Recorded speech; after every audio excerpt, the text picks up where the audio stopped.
In Norway, like in many Protestant nations, there was a Christian revival movement. Now, here in Norway, it can probably be traced back to Hans Nielsen Haug, now I'm probably pronouncing that badly, but he went against the law to preach piety.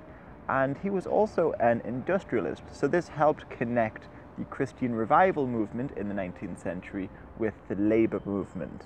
Norway was in a union with Sweden at that time, I should just say. But anyway, in the 1830s, it's said that over 9,000 distilleries were here in Norway, and it's estimated that the average person drank around 4 gallons of spirits every year, and in Drammen alone, a city not far from here, about 800 tons of potatoes were used in alcohol production every year.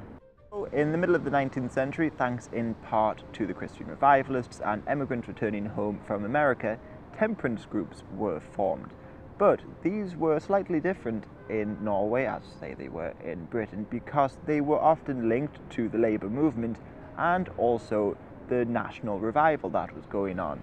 So temperance here was often linked with cultural self-respect and also workers' rights. For instance, in Sarpsborg, the Labour movement held an annual protest in favour of temperance, and in 1903 they ended their protest by saying, "Long live the Labour movement, long live the temperance cause."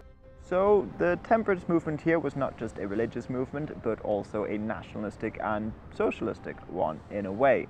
As such, the drinking rates plummeted, and by the time that Norway gained its independence from Sweden in the early 20th century, about 15% of the population were part of a temperance group, including tens of thousands of children. To further emphasize the point between the temperance movement and workers' rights, let's say, there was Reinhard Torgersen. He was a Labour politician and later a communist, and Valdemar Karlsson, and he wrote for the communists, and both of these people were part of the temperance movement. Similar things were going on across Scandinavia. So in 1907, the Faroe Islands banned alcohol. In 1914, the Swedes began rationing it. In 1915, Iceland banned the sale of alcohol. In 1916, here in Norway, they banned distilled alcohol, and the Swedes also limited the sale of some alcohols. So in all of Scandinavia, only the Danes didn't really try to limit the sale of alcohol. Then in 1919, here in Norway, they held a referendum on banning alcohol, and it passed about 62 to 38. However, this proved to be a disaster economically because many of the wine-producing nations, like France, threatened to impose a tariff on Norwegian fish. So in order to keep selling fish, the Norwegian government bought in gallons upon gallons of wine, but could do nothing with it.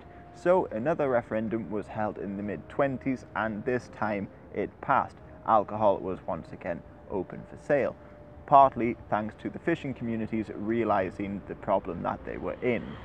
The Norwegian government created a monopoly over the sale of alcohol over 4.75%, and this continues today. And to sort of appease the temperance movement, the sale of alcohol is heavily taxed, and that's why alcohol here is so expensive today. And just to finish off with one more story, just before World War II, the Norwegians were drinking more spirits than wines, and the government wanted to try and curb this. And fortunately for them, when the Germans left at the end of World War II, around 400,000 of Bordeaux wine was left behind. This, however, quickly ran out, but there was a new demand for red wine. So what the Norwegian government did was buy in foreign wines, 5 foreign wines, and mix them together to make their own. And the Norwegian government still pretty much does this today.